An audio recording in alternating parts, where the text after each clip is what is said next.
వాడవు నాయన. నీలాగా క్షమించే దేవుడే ఉన్నారు ప్రభువా. నేను కూడా నేనేమి పట్టణస్తుని వలె బహు ఘోరము దుర్మార్గములో పాపములో ఉన్నప్పుడు తండ్రి మిమ్మల్ని స్తుతించే కృపను అనుగ్రహించినందుకై మీకు వందనాలు, స్తోత్రాలు ప్రభువా. దేవా, గడిపే సమయాన్ని దీవెనకరంగా చేయండి. ఈ సన్నిధి సమృద్ధిగా అనుగ్రహించి కొన్ని నిమిషాలు ఈ స్వరాన్ని వినుటకు మాకు సహాయం చేయమని యేసు శక్తిగల నామములో ప్రార్థించి స్తుతించి కనపరిచి వేడుకుంటూ ఉన్నాము తండ్రి. అత్యంత ప్రియులారా, ప్రభువును రక్షకుడైన యేసుక్రీస్తు వారి శ్రేష్టమైనటువంటి పుణ్యనామంలో మీకందరికీ నా ప్రేమ వందనాలు, శుభాలు తెలియజేస్తున్నాను. ఈ దినము ద్రాక్ష తోట గురించి చెప్తాను. 3 రకములైన ద్రాక్ష తోటలు చూడండి. యెషయా గ్రంథం 5వ అధ్యాయము 1-2 వచనాలు చదవండి. యెషయా గ్రంథం 5వ అధ్యాయం 1-2 వచనాలు.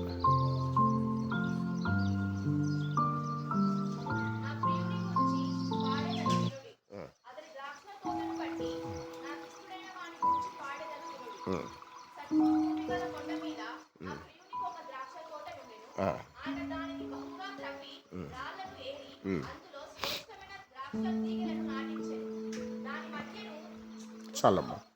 శ్రేష్టమైనటువంటి ద్రాక్ష తోట నెంబర్ 1. ఇది మొట్టమొదటి తోట. దీని పేరేం పేరు? శ్రేష్టమైన ద్రాక్ష తోట. ఈ శ్రేష్టమైన ద్రాక్ష తోటలో దేవుడు ఏం చేశాడంటే, సత్వగల భూమి, ఆ భూమిని బాగా శుభ్రం చేసి చదును చేసి బాగా రాళ్ళని ఏరి మంచి ఎరువు తెచ్చేసి ఎక్కడి నుంచో ద్రాక్షావల్లిని మంచి శ్రేష్టమైన ద్రాక్ష చెట్టు తీసుకొచ్చి ఆ సత్తుగల భూమిలో నాటి ఎరువు వేసినాడు, నీరు పోసినాడు, బురద ఒకటి కట్టించినాడు, చుట్టూ కాపలా పెట్టాడు. కొన్ని నెలలైన తర్వాత ఆ చెట్టు ఫలించింది. గుత్తులుగా ద్రాక్ష పళ్ళు కాసింది.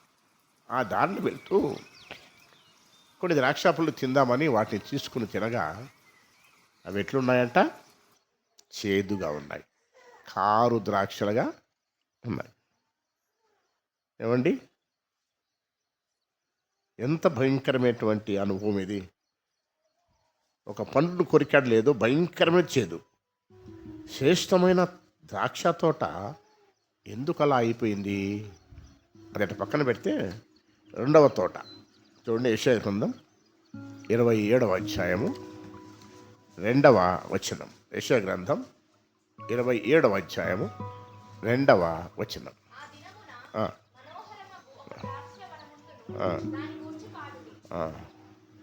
మనోహరమైన ద్రాక్షవనం. ఇదేం పేరమ్మా? 2వది మనోహరమైన ద్రాక్షవనం. ఇది నన్ను ఆశ్చర్యానికి గురి చేసింది, చాలా ఆలోచింపజేసింది. మనోహరము అంటే మహిమకరమైనది. ద గ్లోరియస్ వైన్ యార్డ్, ద్రాక్షావనం. గ్లోరియస్, మహిమకరమైనటువంటి ద్రాక్షావనం. ఇదేమిటి తర్వాత చెప్తాను. 3వదిగా ఈ రెండింటి మధ్యలో మరొక ద్రాక్ష తోట ఉంది. చూడండి, యోహాను సువార్త 15వ అధ్యాయము 1-2 వచనాలు. యోహాను సువార్త 15వ అధ్యాయము 1-2 వచనాలు. నేను నిజమైన ద్రాక్షావళిని.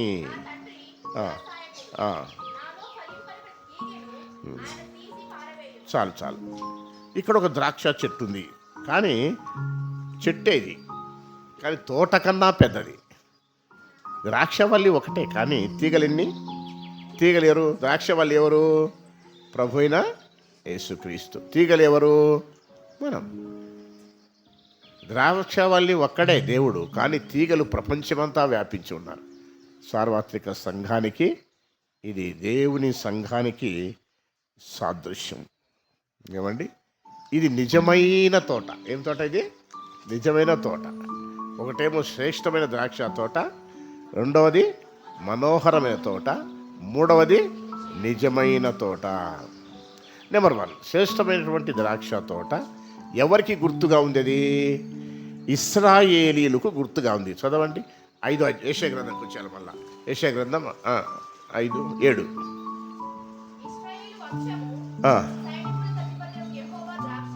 అది ఇశ్రాయేలు వంశము సైన్యములకు అధిపతియగు యెహోవా యొక్క ద్రాక్ష తోట.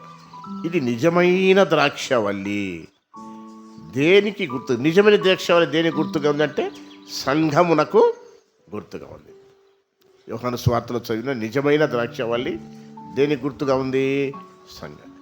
మరి మనోహరమైనటువంటి తోట దేనికి గుర్తుగా ఉంది? అది 1000 ఏళ్ల రాజ్య పరిపాలనలో పరిశుద్ధులకు ప్రభు ఏలబోయేటువంటి ఆ మనోహరమైనటువంటి దృశ్యం.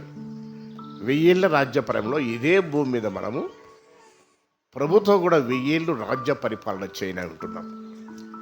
ఇది మనోహరమైనటువంటి ద్రాక్ష తోట.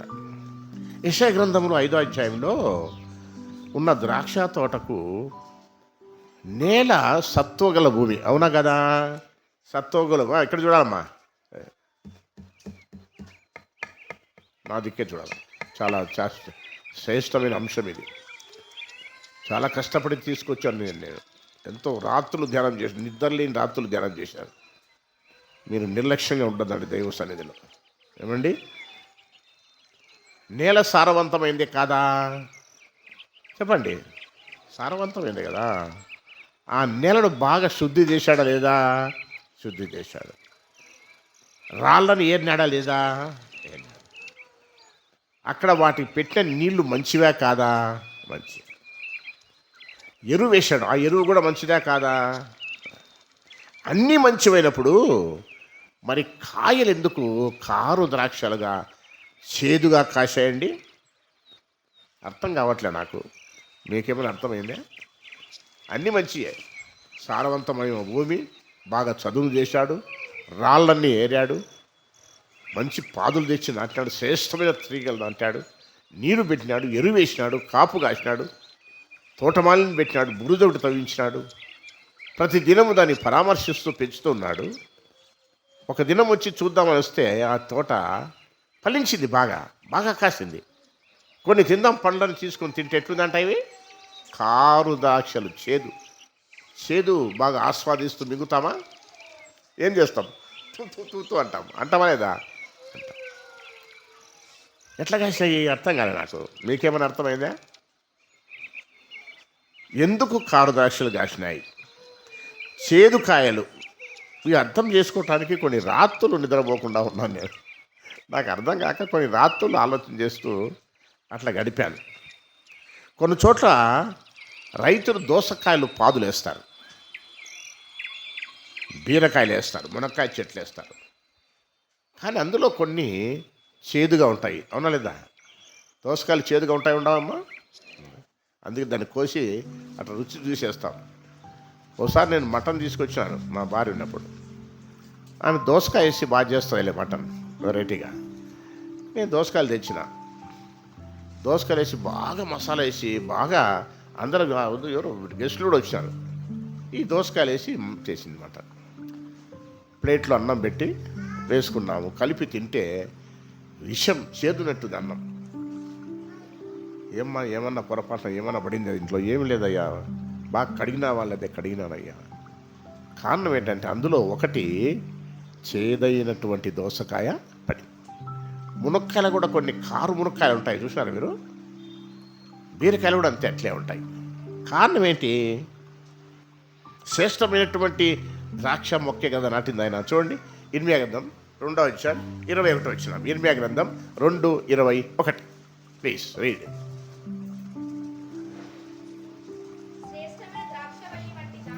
శ్రేష్టమైన ద్రాక్షవల్లి వంటి దానిగా నేను నిన్ను నాటి తిని, కేవలము నిక్కమైనటువంటి విత్తనం వల్లి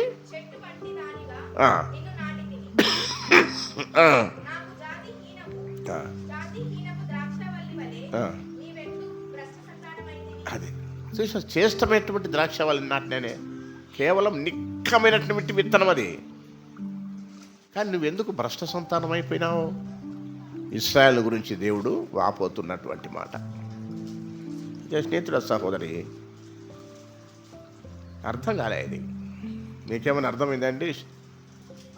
చేదుకాయలు కాయటానికి ఎన్ని వనరులు దానికి పెడితే కూడా ఎందుకు కారు ద్రాక్షలు చేదు ద్రాక్షలు? ఇది దేవుని కూడా అర్థం కాలే. 3వ వచనం చదవండి, 5:3.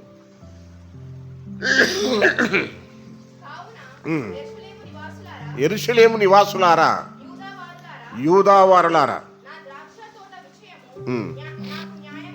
నాకు న్యాయం తీర్చండి, మిమ్మల్ని వేడుకొనుచున్నాను. నేను నా ద్రాక్ష తోటకు చేసిన దానికంటే ఇంకేం చేయాలి దానికి నేను? అది ద్రాక్ష పండ్లు కాయనని నేను కనిపెట్టినప్పుడు అది కారు ద్రాక్షలు. అర్థం కాలే దేవునికి కూడా. నేను మంచి పండ్లు కాస్తాయి కదా అని చెప్పి నేను కనిపెడితే అది కారు ద్రాక్షలు కాయటకు కారణమేమి? దేవునికి కూడా అర్థం కాలే. చాలాసార్లు పిల్లలు దేవుని మందిరానికి వచ్చేవారు చిన్నప్పటి నుండి సండే స్కూల్కి వస్తారు. చిన్నప్పటి నుంచి ఎంతో బాగా పెరుగుతారండి, ఆత్మీయంగా పెరుగుతారు, పాటలు చక్కగా పాడతారు. యవనస్తులైన తర్వాత సండే స్కూల్కు రెగ్యులర్గా వస్తారు, బాప్తిసం కూడా తీసుకుంటారు. పెద్దయిన తర్వాత చాలామంది దారి తప్పుతున్నారు. నాకు ఏడుపు వస్తుంది ఈ విషయంలో. నేను కన్నీళ్లతో చెప్తున్నాను, బాధతో చెప్తున్నాను, దుఃఖంతో చెప్తున్నాను. ఎందుకు? కారణమేమి? సహవాస దోషం.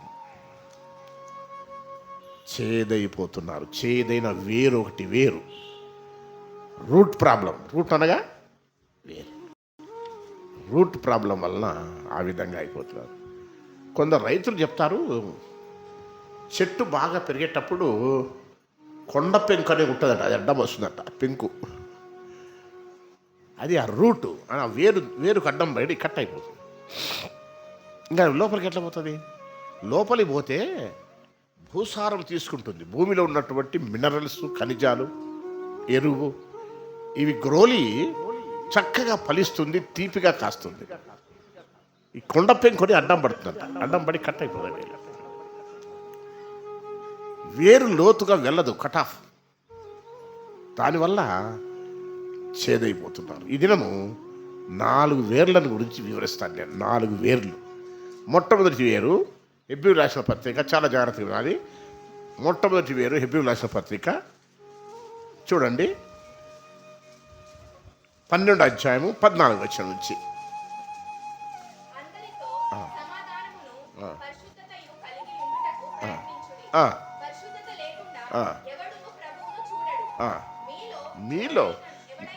మీలో ఎవడైనను దేవుని కృపను పొందకుండా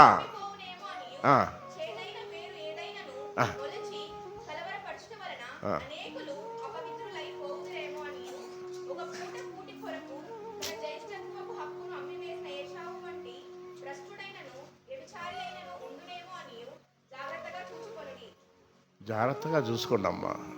చేదైన వేరు ఒకవేళ మొలిసి భ్రష్టులైపోతారేమో అని ఏశావును చూపిస్తున్నాడు. ఏశావు ఏం చేశాడు? ఒక పూట కూటి కొరకు జ్యేష్ఠత్వాన్ని అమ్ముకున్నాడు, తన్ను తాను అమ్ముకున్నాడు. అమ్ముకున్న భ్రష్టుడైనను, భ్రష్టుడంటే ఆ మాట అంటే కొంచెం పర్వాలేదు, మళ్ళీ ఏమన్నాడు? ఎంత కఠినమైన పదజాలం ఉపయోగించాడు దేవుడు. చేదైన వేరు ములిస్తే ఆ విధంగా అయిపోతారు. భ్రష్టులుగా, వ్యభిచారులుగా మారిపోతున్నారు చాలామంది.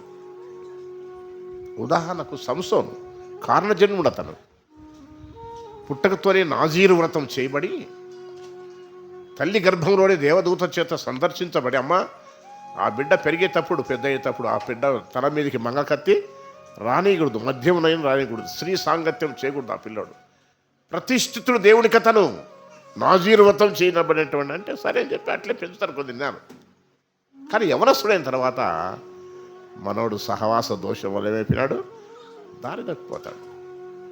దళైలా యొక్క మోహంలో పడిపోతాడు. స్త్రీ సాంగత్యం, స్త్రీలుడైపోతాడు. అయిపోయి ఆఖరికి అభిషేకం పోగొట్టుకుంటాడు. తను ఎవరన్నా చెప్పమన్నారా తన మన రహస్యాన్ని?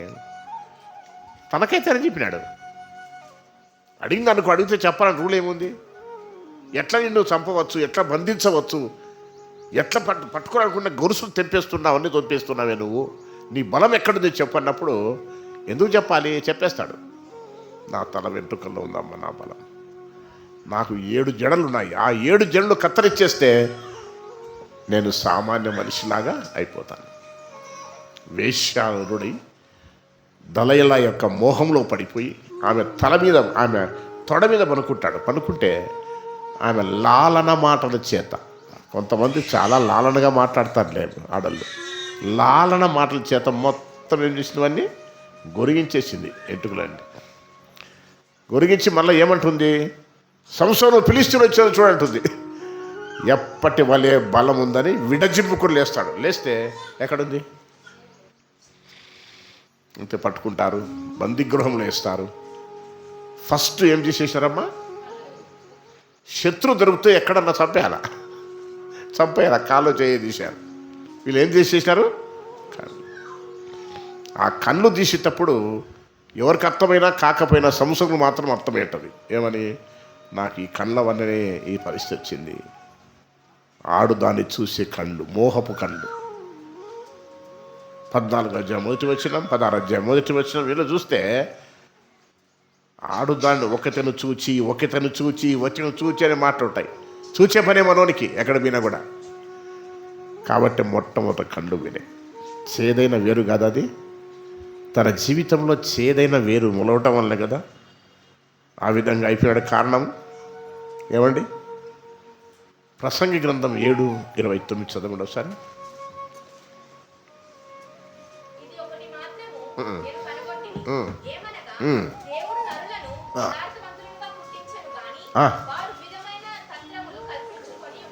దేవుడు నరులను యథార్థవంతులుగానే పుట్టించెను, కానీ వారు వివిధమైన తంత్రములు కల్పించుకుంది. ఎవరమ్మా? దేవుడా నరులా?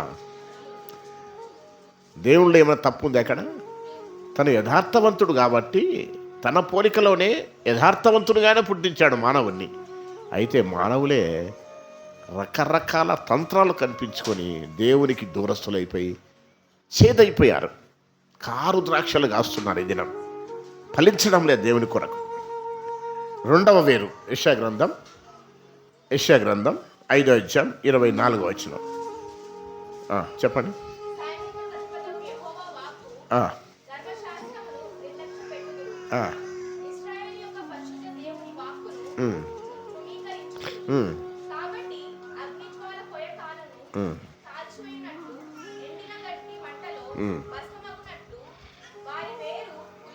వారి వేరు కుళ్ళిపోవును. ఇది కుళ్ళిపోయినటువంటి వేరు. అది చేదైన వేరు, ఇది కుళ్ళిపోయిన వేరు. ఎందువలన కుళ్ళిపోయిందంట? దేవుని వాక్యమును ధర్మశాస్త్రమును ఏం చేస్తున్నారు వీళ్ళు? నిర్లక్ష్య పెడతారు. నిర్లక్ష్య పెడితే కుళ్ళిపోయినట్టే కదా. ఇంకా కీర్తన 1వ అధ్యాయంలో ఏం రాస్తారు చూడండి. కట్టో పాఠం చూడకూడదు చెప్పాలా? చెప్పండి గట్టిగా అందరూ.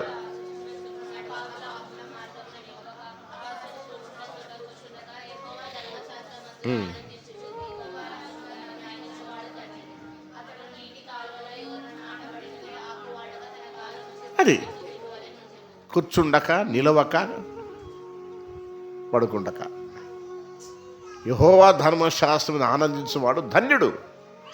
అతడు నీటి కాలవన ఓరన నాటబడిన చెట్టు వలె ఫలమిస్తాడు. అతడు చేయనదంతయు సఫలం, సక్సెస్. నీ జీవితంలో ఫెయిల్యూర్ అనేది ఉండదు. వాక్యాన్ని నిర్లక్ష్యం పెట్టకూడదు. ఎన్నిసార్లు నిర్లక్ష్యం పెట్టినావు తల్లి నీవు? ఎన్ని కూడికలకు డుమ్మా కొట్టినావు నువ్వు? ఎన్ని స్తుతి కూడికలకు డుమ్మా కొట్టినావు? ఎన్ని ఆదివారాలు డుమ్మా కొట్టినావు? ఎన్ని స్త్రీల మీటింగులకు డుమ్మా కొట్టినావు? ఎంతో కనిపెట్టి దైవ సన్నిధిలో ప్రార్థించి దేవుడిచ్చిన వర్తమానాన్ని అందించడానికి సేవకులు సిద్ధపడి ఉంటుండగా వాక్యాన్ని ఎంత నిర్లక్ష్య పెట్టినావు నీవు? ఇక్కడ వేరు కుళ్ళిపోవటానికి కారణం ఏంటంటే వాక్యమును నిర్లక్ష్యం పెట్టావు.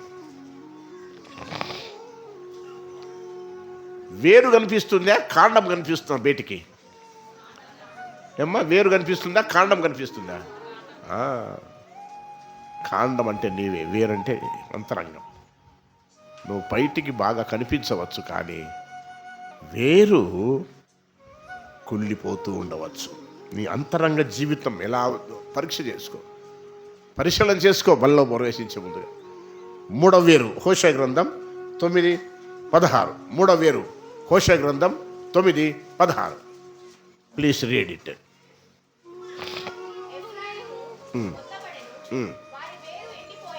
వారి వేరు ఎండిపోయెను, వాళ్ళు ఫలం ఎట్ట ఫలం ఇస్తారు? ఇంకా వేరు ఎండిపోతే ఫలాలు ఎట్లా వస్తాయి? వారి వేరు ఎండిపోయెను. 4వ వేరు ఏం వేరు ఇది? 3వ వేరు ఎండిపోయినటువంటి వేరు. ఫస్ట్ది చేదైన వేరు, 2వది కుళ్ళిపోయిన వేరు, 3వది ఎండిపోయిన వేరు. వేరే ఎండిపోతే ఇక చెట్టు ఆడ బతికి బట్ట కడుతుంది, అది ఎండిపోతుంది. లోపల వేరే ఎండిపోతే ఎన్ని నీళ్ళు పోసినా ఎంత ఎరువు వేసినా వేరు ఎండిపోతే ఏం లాభం?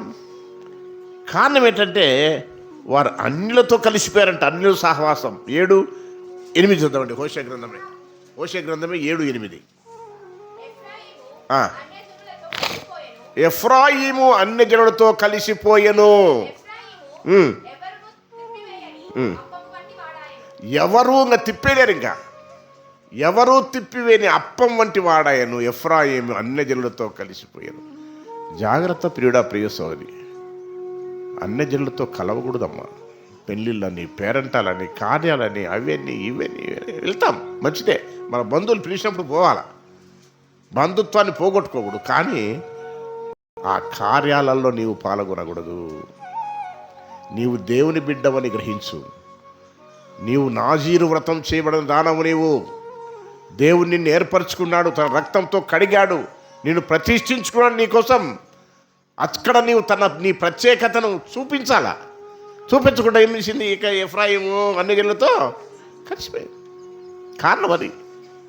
ఎండిపోవటానికి కారణం ఏదంటే అన్యజనులతో కలిసిపోయి అన్యులతో సహవాసం, దేవునికి వేరైపోవడం వలన ఎండిపోయారు. ఇది ఈ కాలపు విశ్వాసుల పరిస్థితి. అదే చాలామంది అట్లే ఉన్నారు. నీ యొక్క అంతరంగంలో అసూయ, ద్వేషాలు, ఏమండి, కోపము, ఇవన్నీ కారు ద్రాక్షలు కావా? అవునా కదా? కారణం ఏంటంటే వాక్యాన్ని నిర్లక్ష్య పెడుతున్నావు. వాక్యానుసారంగా జీవించటానికి ప్రతిష్ఠించుకోవడంలే, వాక్యాన్ని నీ జీవితానికి అన్వయించుకోవడంలే. నీవు అసలు వాక్యాన్ని వినటానికే రావడంలే. అన్యజనులతో సహవాసం కాబట్టి వేరేమైపోయింది, ఎండిపోయింది. 4వ వేరు చూడండి, మత్తయి సువార్త 13:18. ఇది విత్తువాని ఉపమానం రాయబడే మాట.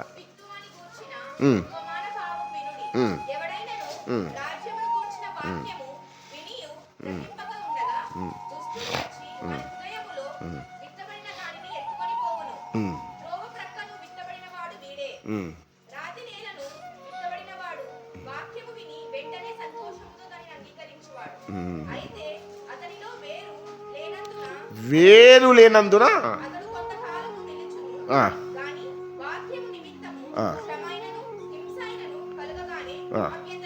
అది రాతి నేలను పడినటువంటి విత్తనం. రాతి నేలను పెడితే లోపలికి ఆడపోతుంది. ఇంకా కొంతవరకు ఫలిస్తుంది, పైన ఏదైనా మట్టి ఉంటే. కింద రాయి ఉంది, ఆ రాతి నేలను పడినట్టు విత్తనం అక్కడికి ఆగిపోతుంది. కొన్ని అభ్యంతరాలు వస్తేనే ఆగిపోతున్నావు. నీవు గుడికి రాకుండా మానుకుంటున్నావు. ఎవరి మీదనో పెట్టుకొని సేవకుని మీద అలుగుతాండావు. మీరు కొట్లాడుకుని సేవకుని మీద అలిగే సందర్భాలు కొన్ని ఉన్నాయి. వాక్యము నిమిత్తమై అభ్యంతరం. ఏమండి, కారణం ఏంటంటే ఆ విత్తనాలు కొంతకాలం ఫలిస్తాయి, ఎందుకంటే పైన మన్ను ఉంది కాబట్టి. లోపలేముంది? రాయి తగిలినటువంటి విత్తనము.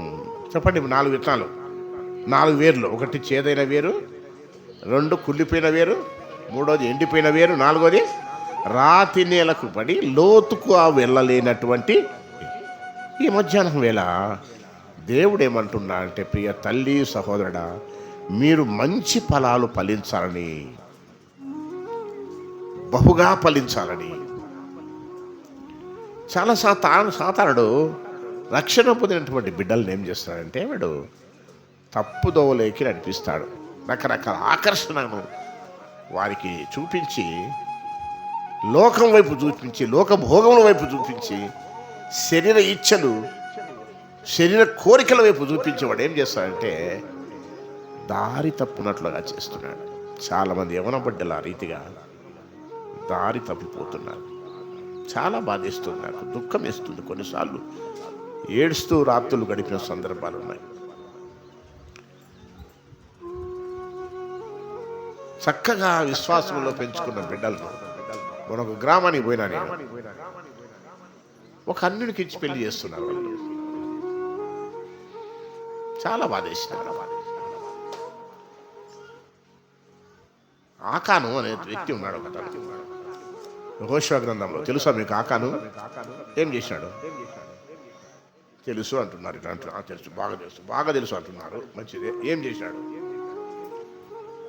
తెలుసా అంటానే తెలుసు, బాగా తెలుసు. నా మాట దేశంలో ఎవరు లేరు అంటున్నారు. మరి ఏం చేసినాడు చెప్పు? ఆకాను ఏం చేసినాడు?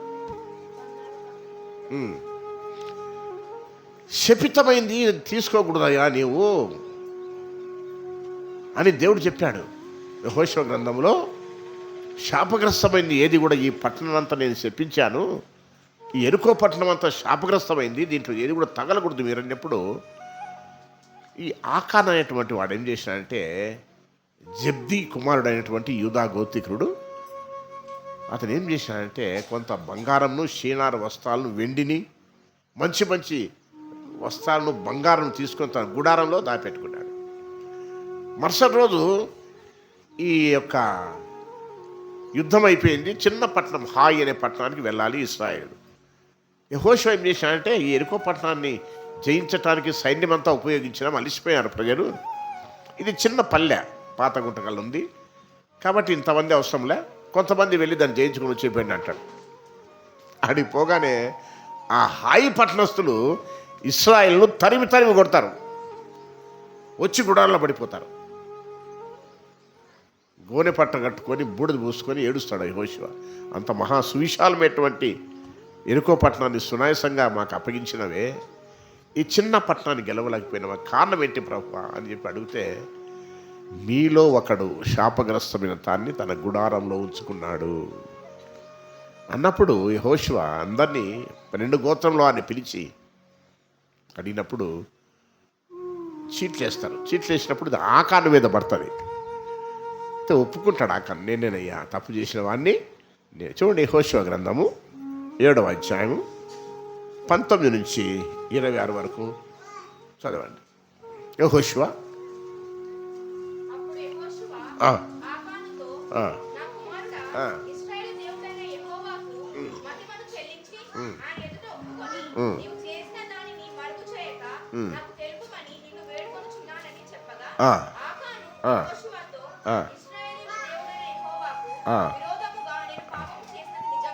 పాపము చేసినది నిజం, దోపు సొమ్ములో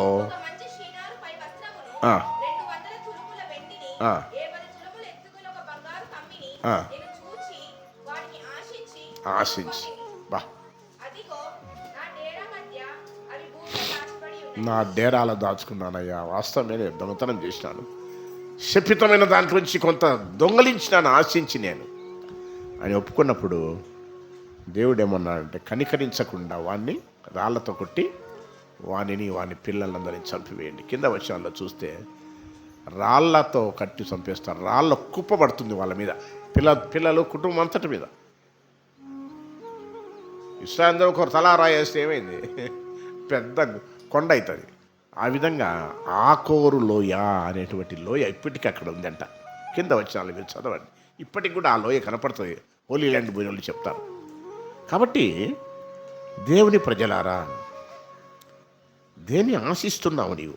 పైకి బాగుండొచ్చు, నీ అంతరంగ జీవితంలో చేదైన ఆలోచనలు ఏమైనా ఉన్నాయేమో. ఇది చేదైన ఆలోచన కాదా? ఇది దేవునికి వ్యతిరేక, దేవుడు చెప్పిన ఆజ్ఞను ధిక్కరించడమే కదా. చేదైపోయింది, ఆ కుటుంబమే చేదైపోయింది. కారు ద్రాక్షలు కాసినారు, రాళ్ళతో కొట్టి చంపబడ్డారు. ఎంత దురవస్థ పాలైనారో ఒకసారి మనం చూస్తాం. అయితే దేవుడు ఏమంటున్నాడు? దేవుని కొరకు శ్రేష్టమైన ఫలాలు ఫలిస్తున్నామా? చేదైనటువంటి కారు ద్రాక్షలు కాస్తున్నామా? పరీక్షించుకున్నాం. ఇక మనోహరమైన తోట, నా వల్ల కాదు, దాన్ని నేను చెప్పలేను, ఎందుకంటే సమయం సరిపోదు, పెద్ద సబ్జెక్ట్ అది. మళ్ళీ ఎప్పుడైనా చెప్తా. అది 1000 ఏళ్ల రాజ్య పరిపాలన సంబంధించిన విషయం. వెంటనే నెక్స్ట్ పోదాం. 3వ తోట ఏంది? మంచి 3వ తోట ఏదమ్మా? నిజమైన ద్రాక్ష తోట. 15వ అధ్యాయం యోహాను సువార్తలో మనం చదివాం. ఇక్కడ ద్రాక్షవల్లి దేవుడే, తీగలు మనం. ఏమంటున్నాడు దేవుడు? పనికిరాని తీగను దేవుడు ఏం చేశాడు? తీసిపారాడు. లేకపోతే రుచి పచ్చి లేనటువంటి ద్రాక్ష పండ్లు కాస్తాయి, కారు ద్రాక్షలు కాయటకు కారణమవుతుంది. ఎక్కడో ఉన్నటువంటి ద్రాక్ష వేర్లను తీసుకొచ్చి ఈ తీగకు అంటుకట్టాడు దేవుడు. మనం కూడా ఎక్కడెక్కడో పడి ఉన్నటువంటి వారం, పాపులం, దుర్మార్గులం, దుష్టులం. అటువంటి వేర్లనేటువంటి మండలు తీసుకొచ్చి నిజమైన ద్రాక్ష వల్లేటువంటి యేసు ప్రభుతో మనల్ని ఏం చేయటం? దేవుడు అంటుకట్టాడు. ఆయన తింటున్నాము, ఆయన తాగుతున్నాం, లేదా? అవునా లేదా? ఆయన తింటున్నాం. అదేంది? మరి రొట్టె ఏంటంటే, రొట్టె అంటే ఏంది? రొట్టె అంటే ఏందమ్మా? ఆయన షేర్. రసం అంటే ఏంది? ఆ గ్రహింపు మనకు. నన్ను జ్ఞాపకము చేసుకొనుటకై దీనిని చేయుడి, నన్ను జ్ఞాపకము చేసుకొనుటకై దీనిని చేయుడి. తింటున్నాము, తాగుతున్నామంటే ఆయన పోలిక దినదినం మనలో రావాలి. ఆయన రుచిస్తున్నాం, ఆయన్ను ఆస్వాదిస్తున్నాం, ఆయన్ను తింటున్నాము, ఆయన్ను తాగుతున్నాం మనం. కాబట్టి ఆయనతో అంటుకట్టబడి ఉన్నాం. మనం తింటున్నాం, తాగుతున్నాం అంటే అంటుకట్టబడుతున్నాం. ఆ శ్రేష్టమైన ద్రాక్ష వల్ల ఉన్న శ్రేష్ఠ ఫలాలన్నీ మనలోకి రావాలి, ఆ శ్రేష్ఠ గుణాలన్నీ మనలోకి రావాలి. ఏదో తింటున్నాం, తాగుతున్నాం, పోతున్నాం, కానీ ఆ యొక్క గ్రహింపు మనకు ఉన్నదా అనేది ఒకసారి మనము పరిశీలన చేసుకోవాల్సినటువంటి వారమై ఉంటున్నాం. ఏమండి? 8వ వచనం చదవండి, 15:8. మీరు బహుగా ఫలించుట వలన నా తండ్రి మహిమపరచబడును. అందువలనే మీరు నా శిష్యులు అవుతారు. మీరు బహుగా ఫలించుట వలన నా తండ్రికి ఏం కలుగుతుంది? మహిమ కలుగుతుంది. మరి మనం బహుగా ఫలించి దేవునికి మహిమ తెచ్చే వారంగా ఉండామా, అవమానం తెచ్చే వారంగా ఉండాలమా? ఒకసారి మనం పరిశీలన చేసుకోవాలి. బహుగా ఫలించాలంటే నేను 3 మాటలు చెప్తాను. మళ్ళీ డివిజన్స్, 3 డివిజన్స్. నెంబర్ 1, 16వ వచనం, కింద నుంచి వస్తా. 16వ వచనం చదవండి. మీరు నన్ను ఏర్పరచుకోలేదు, మీరు నా పేరట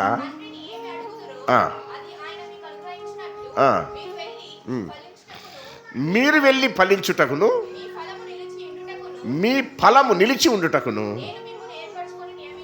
అది ఏర్పాటు. మొట్టమొదటి దేవుని ఏర్పాటు ఎట్లాంటిదంటే మనం ఆయన ఏర్పరచుకోవాలి. ఆయనే మనల్ని ఏర్పరచుకున్నాడు. ఎలాంటి వారిని ఏర్పరచుకున్నాడు?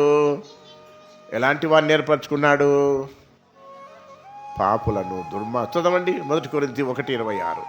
1 కొరింథీ 1, దానికి కూడా జవాబు ఉంది. ఎవరు చూడండి? 1 కొరింథీ 1:26.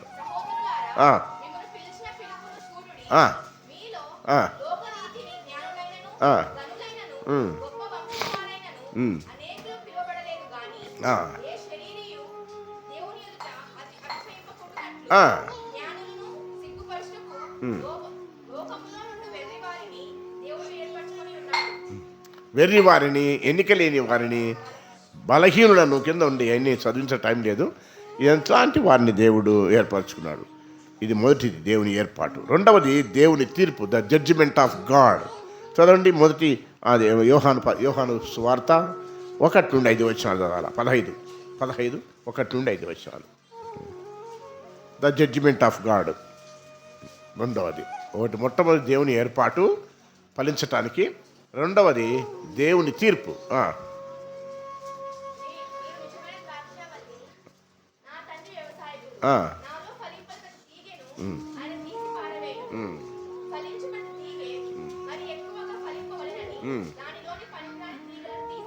అది 5 వరకు చదివితే బాగుంటుంది, టైం లేదు.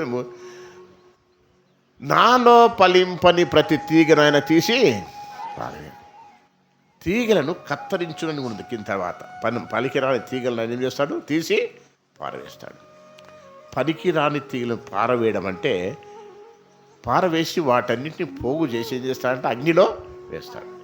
ఇది జడ్జిమెంట్, దేవుని యొక్క తీర్పు. పనికిరానటువంటి వారందరినీ కూడా పోగు చేసి ఒక దినము, ఎందుకు పనికిరాని తీగలను తెచ్చి, పనికిరాని తీగలు చెట్టేమో బాగా గుబురుగా కనపడుతుంది, కానీ అందులో ఎన్ని ఉన్నాయి పనికిరాని తీగలు? దండిగా ఉన్నాయి. వాటన్నిటిని కత్తరించేసి పక్కన వేస్తే కొన్ని రోజులు ఎండిపోతే ఏం చేస్తే తీసిపోయి అగ్నిలో వేస్తాడు. ఇది జడ్జిమెంట్ ఆఫ్ గాడ్, దేవుని యొక్క తీర్పు. జాగ్రత్త.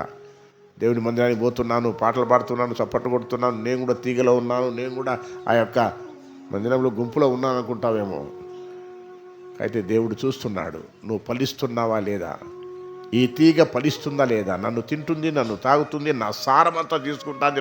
రోజు వాక్య సారాంశం అంతా వింటున్నాం కదా, మరి విన్నదానికి ఏం చేస్తుంది ఈ తీగ? ఫలిస్తుందా? నో, ఫలించడంలే. కాబట్టి ఫలించు తీగ మరెక్కువగా ఫలించాలంటే పనికిరాని తీగలను, కొన్ని తీగలు ఫలిస్తున్నాయి, ఆ తీగలు మరెక్కువగా ఫలించాలంటే కలుపు మొక్కలు ఏం చేయాలా? అప్పుడు ఫలించే తీగ మరెక్కువగా ఫలిస్తుంది. అభ్యంతరంగా ఉన్నటువంటి ఈ తీగలు ఎందుకు తీసి పారేయి అని, ఇదే దేవుని తీర్పు. మూడవది దేవుని వాగ్దానం. చదవండి, యోహాను సువార్త 15:7. యోహాను సువార్త 15:7. నా యందు మీరును మీ యందు నా మాటలను అది, ఇది దేవుని యొక్క వాగ్దానం. మొట్టమొదటి దేవుని ఏర్పాటు, రెండవది దేవుని యొక్క జడ్జిమెంటు, మూడవదిగా దేవుని యొక్క వాగ్దానం.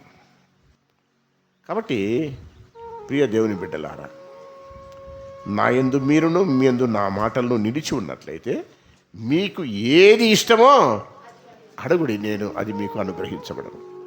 యోహాను సువార్త 13వ అధ్యాయం నుంచి 15వ అధ్యాయం వరకు ఒక శ్రేష్టమైనటువంటి అంశాలు ఉన్నాయండి. ఒక 5 ఉన్నాయి, చెప్తాను దాన్ని. మొదటిగా యోహాను సువార్త 13వ అధ్యాయము, అది విధేయతకు సూచనగా ఉంది. 13వ అధ్యాయం అంతా కూడా విధేయత. ఏం చేశాడు 13వ అధ్యాయంలో ఆయన? చూడకుండా చెప్పాలి. 13వ అధ్యాయంలో ఏం చేశాడు? ఎవరు గొప్ప? అయ్యా నువ్వు చనిపోతున్నావే, యేసు ప్రభా నీ బదులు నేను చనిపోతే బాగుండు, నువ్వు చనిపోవద్దు, నువ్వు ఉండాలా, నువ్వు చనిపోతే ఎట్లా మాకు అని అనుకోవడం లేవాళ్ళు. సానుభూతి చూపించడంలే. ఏమంటున్నారు? నువ్వు చనిపోతావు ఎట్లా, నువ్వు చనిపోతే నీ తర్వాత ఎవరిది ఆ సీటు కోసం కొట్లాడుతాడారు. అప్పుడు యేసయ్య ఏం చేశాడంటే తువాలు తీసుకొని నడువు కట్టుకొని రండి అని వారి పాదాలు పల్లెంలో పెట్టి పాదాలు కడుగుతున్నాడు. ఎవరు దాసుడు కూడా ఉంటాడో వాడే యజమానుడు, ఎవరు తగ్గించుకుంటాడో వాడే హెచ్చించబడతాడు అని ఆయన క్రియల ద్వారా చూపించాడు అనమాట. ఇది విధేయత. విధేయతలో నిలిచి ఉండేవాడు బాగా ఫలిస్తాడు. 14వ అధ్యాయం చూడండి, ఆయన ఆజ్ఞల యందు నిలిచి ఉండాలి. 14వ అధ్యాయంలో ఏముంటుందంటే చదవండి, తర్వాత మీరు ఇంటికి వెళ్ళి నేను వచనం చెప్పండి. 14వ అధ్యాయం అంతా చెప్తున్నా. 14వ అధ్యాయము ఆయన ఆజ్ఞల్లో నిలిచి ఉండాలి. మూడవదిగా 9వ వచనం చూడమ్మా. 9వ వచనం, ఆయన ప్రేమ యందు నిలిచి ఉండాలి. Abide in the love of Jesus. ఆయన ప్రేమ యందు నిలిచి ఉండాలి. యేసయ్య ప్రేమ లోకానికి చూపించడం ద్వారా, యేసయ్య ప్రేమను లోకానికి చూపించడం ద్వారా, కొంచెం కష్టమే చెప్పటానికి, ఇది ప్రయత్నం చేస్తాను. యోహాను సువార్త 13వ అధ్యాయం 34వ వచనం చదవండి ఒకసారి.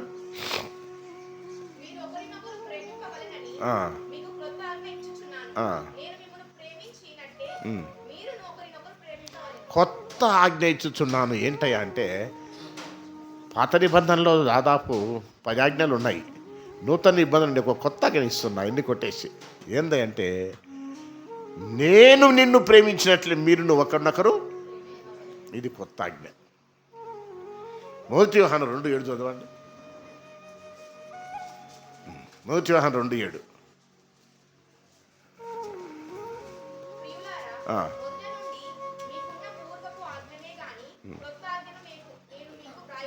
కొత్త ఆజ్ఞ ఇచ్చిన అంటాడు. మళ్ళీ ఇక్కడ ఏమంటాడు? ఇది పూర్వపు ఆజ్ఞనే, కొత్త ఆజ్ఞ ఏమి ఇవ్వడం లేదు అంటాడు. నీ పూర్వపు ఆజ్ఞ ఏంటంటే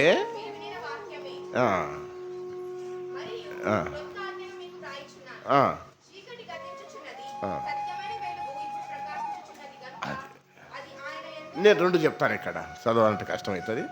మొట్టమొదట నిన్ను వలే నీ పొరుగువానిని ప్రేమించుము, నెంబర్ 1. రెండవది యేసయ్య నిన్ను ప్రేమించినట్లే ప్రేమించుట, అనగా ప్రాణం పెట్టునంత. నిన్ను వలే నీ పొరుగువారిని ప్రేమించాలి, అది కొంచెం పర్వాలేదు. కానీ యేసయ్య ప్రేమించినట్టుగా నీ పొరుగువారిని నీవు ప్రేమించాలి. యేసయ్య ఎట్లా ప్రేమించాడు నిన్ను? ఎట్లా ప్రేమించాడమ్మా? నువ్వు మంచిదానివని ప్రేమించినాడా? సత్ప్రవర్తన కలిగినవని ప్రేమించినాడా? గొప్పవాడవని ప్రేమించినాడా? చెడిపోయి ఉండగా, పాపులమై ఉండగా, దుష్టులమై ఉండగా, అవిధేయులమై ఉండగా, అక్రమస్తులమై ఉండగా, అవివేకులమై ఉండగా దేవుడు మనల్ని ప్రేమించాడు. ప్రేమకు రుజువుగా ఏం చేశాడు ఆయన? నేను ప్రేమిస్తున్నాను నిన్ను, నేను ప్రేమిస్తున్నాను నిన్ను, నేను ప్రేమిస్తున్నాను చెప్పలే. చెప్పటంతో పాటు తన ప్రాణాన్ని పెట్టి రుజువు చేశాడు. ప్రేమకు రుజువుగా ఏం పెట్టాడమ్మా? ప్రాణం పెట్టునంతగా ప్రేమించాడు. అది దేవుడు ఇక్కడ కోరుతున్నాడు. మొట్టమొదటి ఏమో నిన్ను వలే నీ పొరుగువాన్ని ప్రేమించు. రెండోది యేసయ్య నిన్ను ప్రేమించినట్లే, అనగా ప్రాణం పెట్టినట్టుగా ప్రేమించాలి. చదవండి యోహాను సువార్త 3:16. యోహాను సువార్త ఇప్పుడు 3:16 చదవండి. చాలు చాలు చాలు. ఇప్పుడు యోహాను పత్రిక, మొదటి పత్రిక 3:16. యోహాను సువార్త 3:16 చదివినాము. ఇప్పుడు యోహాను పత్రిక, మొదటి పత్రిక 3:16.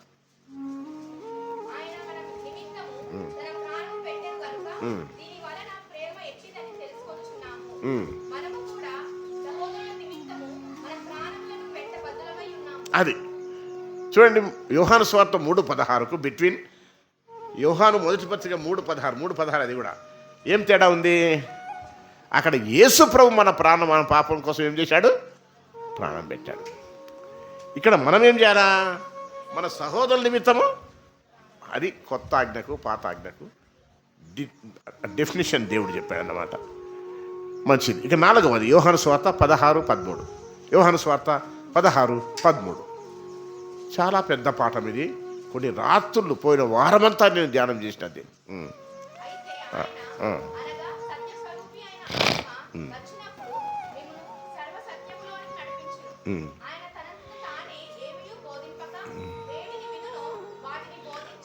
ఆత్మయందు నిలిచి ఉండుడి. ఆత్మ బోధించును. ఆత్మ యొక్క ప్రబోధం. విశ్వాసులు ఎందుకు ఆత్మ ఫలాలు ఫలించలేకుండా పోతున్నారంటే కారణము, శరీర కార్యాలు చేస్తున్నారు, శరీరమందు నిలిచి ఉన్నారు, ఆత్మయందు నిలిచి లేరు, ఆత్మను వెంబడించడం లేదు, ఆత్మ చెప్పినట్టుగా నడవడం లేదు, ఆత్మ నడిపింపు ప్రకారం చేయడం లేదు. శరీర ఇచ్ఛలు, శరీర కోరికలు, మన శరీరం ఏది చెప్తే దాని ప్రకారం చేస్తున్నారు. కాబట్టి ఆత్మ ఫలాలు ఫలించలేకపోతున్నారు. శరీర కార్యాలందు నిలిచి ఉన్నారు. ఇది మనకు చదవాలంటే గల్తీయులకు రాసిన పత్రిక 5వ అధ్యాయం 19వ వచనంలోను 20వ వచనంలో, 19వ వచనంలో శరీర కార్యాలు ఉన్నాయి, 20వ వచనంలో ఆత్మ కార్యాలు ఉన్నాయి. అట్లయితే నువ్వు శరీర ప్రకారం నడుచుకుంటున్నావా? ఆత్మ ద్వారా నడిపించబడుతున్నావా? ఆత్మకార్యములు ఏమనగా ఎన్ని 9. కాబట్టి పైన శరీర కార్య 19 ఉన్నాయి, 20లో ఆత్మకార్యాలు ఉన్నాయి. కాబట్టి నువ్వు శరీరానుసారంగా ప్రవర్తిస్తున్నావా? ఆత్మానుసారంగా ఆత్మ చెప్పినట్టుగా నడుచుకుంటున్నావా? నీ మనస్సాక్షి నీకు చెప్తుంది అప్పుడప్పుడు తప్పు చేస్తున్నావు, నీవు తప్పు, ఇది నో చేయకూడదు ఇట్లా అని. ఆ ప్రకారం నడుస్తున్నావా?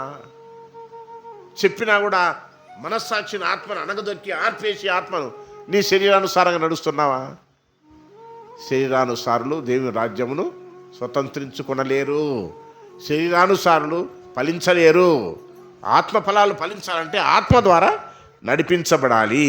5వదిగా యోహాను సువార్త 17:14 సత్యమందు వారిని ప్రతిష్ఠ చేయుము అంటాడు. చదవమ్మా 17:14.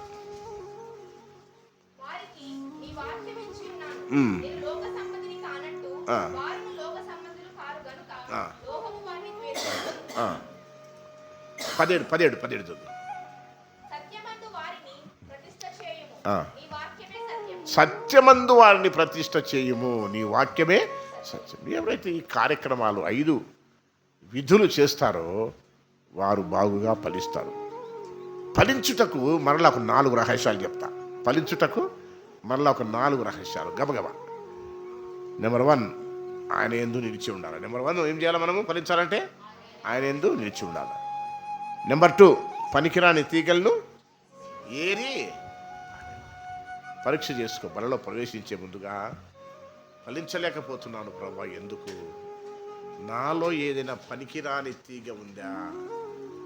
చేదైన వేరేదైనా ఉందా? ఫలించలేకుండా అడ్డుపడుతున్నటువంటి ఆ పనికిరాని తీగని నాకు చూపించు ప్రభువా, నేను దాన్ని తీసి పారేసుకుంటానని చెప్పి ఒప్పందం చేసుకోవాలా ప్రభుతో. 3వది, ఫలించాలంటే వేరు లోతుగా వెళ్ళాలి. వేరు ఎంత లోతుగా వెళితే మీదికి అంత బాగా ఫలిస్తుంది. చూడండి, యెషయా గ్రంథము 37వ అధ్యాయం 31 వచనం. యెషయా 37:31.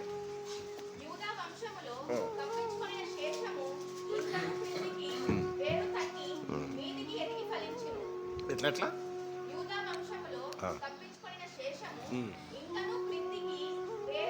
కిందికి వేరు తన్ని మీదికి ఎదిగి, వేరు ఎంతగా లోపలికి వేరు తన్నుతుందో, లోపలికి పోతుందో మీదికి అంతగా ఫలిస్తుంది. కాబట్టి లోతైన అనుభవం, లోతైన క్రిస్టియన్ ఎక్స్పీరియన్స్, లోతైనటువంటి క్రైస్తవ అనుభవం రావాలంటే అపోస్తల బోధయందు, సహవాసమందు, రొట్టె విరుచుటయందు, ప్రార్థన చేయుటయందు అప్పుడప్పుడు ఉండాలి అనిందా. అప్పుడు నీవు లోతైన అనుభవంకి వెళ్తావు, అప్పుడు మీదికి ఫలిస్తావు. లోనికి చొచ్చుకొని పోయి వేరెక్కడికి పోతుంది? మీదికి. లోనికి ఎప్పుడైతే పోతుందో లోపల ఉన్నటువంటి ఖనిజాలు, లవణాలు అన్నీ కూడా తీసుకుంటుంది. భూమిలో ఉన్న సారం తీసుకొని పైకి ఫలిస్తుంది అన్నమాట. 4వదిగా, గోధుమ గింజ భూమిలో పడి చావకుంటే అది అట్లే నిలిచి ఉంటుంది. అది భూమిలో పడి చచ్చినట్లయితే అనేక గోధుమలను బయటికి తీసుకొస్తుంది. అవునా కదా?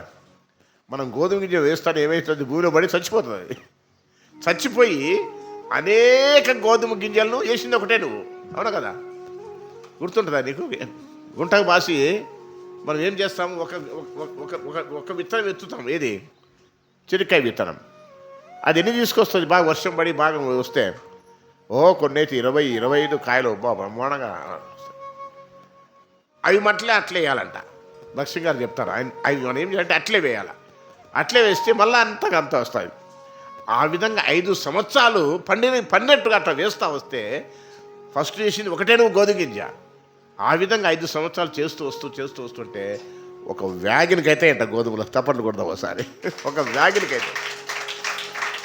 ప్రియ దేవుని బిడ్డలారా, మనం బహుగా ఫలించుట వలన తండ్రికి మహిమ కలుగు. ఈ విధంగా చేసినప్పుడు మనం బహుగా ఫలిస్తాం, తండ్రికి మహిమను తెచ్చే వారంగా ఉంటాం. నేను మళ్ళా జ్ఞాపకం చేయలేను, చాలా విషయాలు చెప్పాను. మీరే జ్ఞాపకం చేసుకొని ఇంటికి వెళ్ళి రాసుకోవాలి. మీరు ఇట్లాంటి విషయాలు రాసుకోవాలి. చాలా నేను ప్రయాసపడి కొన్ని నిద్రలేని రాత్రులు గడిపి దైవ సన్నిధిలోంచి వర్తమానాన్ని పొంది మీకు అందిస్తున్నాను. 3 ద్రాక్ష తోటలు. ఫస్ట్ తోట ఏంది? శ్రేష్టమైన. 2వది, 3వది మనోహరం. చెప్పలేకపోయినా, నాకు సరిపోలేదు. దీనికి అయిపోయింది నా కథ. ఇవ్వండి, మళ్ళీ ఎప్పుడైనా చెప్తాను నేను. కాబట్టి 3 తోటల గురించి చెప్పాలనుకున్నా, 2 చెప్పాను. శ్రేష్టమైనటువంటి ద్రాక్ష తోట ఎందుకు ఫలించలేకపోయిందంటే, మనం చూసాం కదా, వేరు సరిగా ఎన్ని వేర్లు ఉన్నాయి? 4 రకాల వేర్లు. ఆ వేర్లు సరిగా లేకపోతే అట్లే భూసారం తింటూ సరిగా ఫలించలేని కారణం చేత ఇశ్రాయేలు యూదులను దేవుడు ఏం చేశాడంటే, ఆ కంచెను తీసివేసి, కంచె ఉండేది వాళ్ళ చుట్టూ, ఆ కంచెను ఆయనే పెరికేసి చెదరగొట్టేసినాడు. అశ్వరీయులు కొంతమంది వచ్చి వారిని దోచుకొని పోయారు. బబులోను రాజు అయినటువంటి నెబుకద్నెజరు మిగతా వారిని దోచుకొని పోయి 70 సంవత్సరాలు వాళ్ళు చెరలో నానా ఇబ్బందులు పడ్డారు. ఫలించని ప్రతి తీగను ఆయన తీసి పారేస్తాడు. జాగ్రత్త ప్రియ స్నేహితుడా, సహోదరి, మీరు బహుగా ఫలించుట వలన తండ్రికి మహిమ కలుగును. ఫలించని తీగను ఏం చేస్తాడు ఆయన? తీసి పోగు చేస్తాడు. మొదట పోగు చేసిన తర్వాత వాటిని ఎక్కడేస్తాడు? అగ్నిలో. ద జడ్జిమెంట్ ఆఫ్ గాడ్, దేవుడి యొక్క తీర్పు. జాగ్రత్త. ఆయనతో అంటుకట్టబడ్డా. నువ్వు ఎక్కడో పనికిరాని తీగవు నువ్వు. నేను పనికిరాని తీగను. ఈ పనికిరాని తీగని తీసుకొచ్చి మంచి బేనిషా చెట్టు కట్టాడు ఆయన. బంగనపల్లి మామిడి చెట్టుకు కట్టాడు. పుల్లని మామిడికాయ కాసే నన్ను మంచి బేనిషా చెట్టుకు కట్టాడు. ఎట్లా ఉండాలి? నేను ఫలించాలా? అందులో సారాన్ని గ్రోలి నేను కూడా అదేలాగా ఫలించాలి. అయితే వేరు సరిగా లేనందున ఏమైపోయింది? కారు ద్రాక్షలు, పుల్లని ద్రాక్షలు. కాబట్టి వాటిని కట్ చేసి ఆయన అగ్నిలో వేసేస్తాడు. అటువంటి దుస్థితి ఇంకా మనకు రాకముందే ప్రభు సమీపంగా ఉన్నాడు, త్వరగా రాబోతున్నాడు. తన ద్రాక్ష తోట విషయమై న్యాయం తీర్చండి. నాకు ఇంకేం చేయాలి? నా ద్రాక్ష తోటకు చేసినంతగా నేను ఇంకేం చేయాలో చెప్పండి. ఎందుకు? ఆయన కూడా అర్థం కాలేదు ఎందుకు ఫలించలేదు. నాకు అర్థం కాలే కొన్ని రాత్రుల్లో, ఆయనకు కూడా అర్థం కాలే. ఆఖరికి ధ్యానం చేయగా దేవుడు బయలుపరిచాడు. కాబట్టి వేరు లేనందున పోయిన చెట్లు. వేరు లోతుకు వెళ్ళి మీదికి ఫలించాలి. లోతైన ఆత్మీయ అనుభవాలు సంపాదించుకోవాలి. అప్పుడు మనం మీదికి బాగా ఫలిస్తుంది.